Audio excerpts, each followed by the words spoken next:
on that. Senator Inhofe. Thank you, Madam Chairman. We're here today to discuss a 923-page bill to fundamentally redesign our $14 trillion economy. And the bill is no doubt ambitious, but it's also extremely costly. And I won't argue on the 30 cents a day. It's going to be very similar to the other efforts on cap and trade. It's going to be very, very expensive. I do want to congratulate you, Madam Chairman, because I watched your YouTube this morning. It's the first one I've seen. And the fact that you're using the term global warming again is, I appreciate that. People have been running from that term ever since we went out of that natural warming cycle about 9 years ago.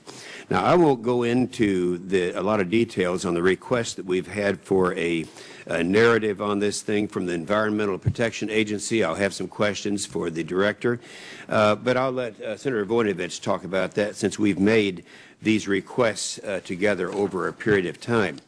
Now, getting the analysis will help cut through a lot of the catchwords. It will bring into focus the words of Representative John Dingell from Michigan, who said cap and trade is, quote, a tax and a great big one. The Kerry Boxer is a tax, and it will mean more economic pain and suffering and fewer jobs. When President Obama signed the $787 billion stimulus bill into law, he promised to save or create 3.5 million jobs. Since then, we've lost 3 million jobs, and the number keeps growing. Today, the administration will argue that cap and trade creates jobs, but it won't. The Senate Energy Committee recently had a hearing about the cost of cap and trade. Here are some of the headlines that followed. The Washington Post, cap and trade will slow the economy, CBO chief says. The Wall Street Journal, Congressional Budget Chief says climate bill would cost jobs. And The Guardian, the Obama climate change bill would hurt the U.S. economy.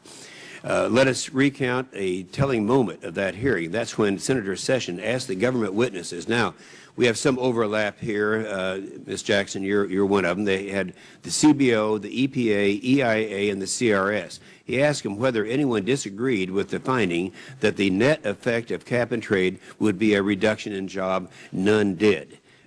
Cap and trade supporters acknowledged job loss. They acknowledged the transition to a green economy. I'm not sure what that means. The CBO director provided some help. They said transition will be painful. The victims of cap and trade can't just move on and get new green jobs. The transition will mean leaving high-paying jobs, moving away from hometowns and significantly reductions in lifetime earnings. Now, that's the CBO that stated that. Now the majority will say that Kerry Boxer has provisions to soften the transition. This raises 2 points. First, it is an implicit acknowledgement that the bill will destroy jobs. I mean, we have a provision in the bill. We're going to try to have worker training because people will be losing jobs. Secondly, I'm sure the worker in the cement plant, when he loses his job, won't find it very much consolation in green welfare programs. Even the job-killing impacts of cap and trade become clear. We now hear of a grand climate compromise. It entails greater support for nuclear plants and more offshore and gas drilling. These are sensible policy goals, but why attach them to an energy tax that destroys jobs? And can you really try to drive fossil fuels into extinction on one hand and increase them on the other? It doesn't work. This apparent compromise will also entail a massive expansion of government bureaucracy. Senator Webb, a Democrat from Virginia, compared it to, quote, the old Soviet Union. Consider in 2003, the Climate Stewardship Act. This is interesting because we've addressed this 5 different times in the Senate. That had 58 pages. The next version, 05, had 63 pages. The Lieberman-Warner bill had 344 pages. And the Kerry Boxer has 923 pages. Waxman-Markey was 1,428 pages. So if we're talking about a deal, let's focus on nuclear and oil and gas drilling, keep taxes and bureaucracy out of it. In his speech last week, President Obama dismissed opponents of cap and trade as cynical and pessimistic. I wonder if that applies to the 44 Democrats who voted against the Waxman-Markey bill. I think differently. They object to a policy that would destroy jobs and radically increase the size and scope of government.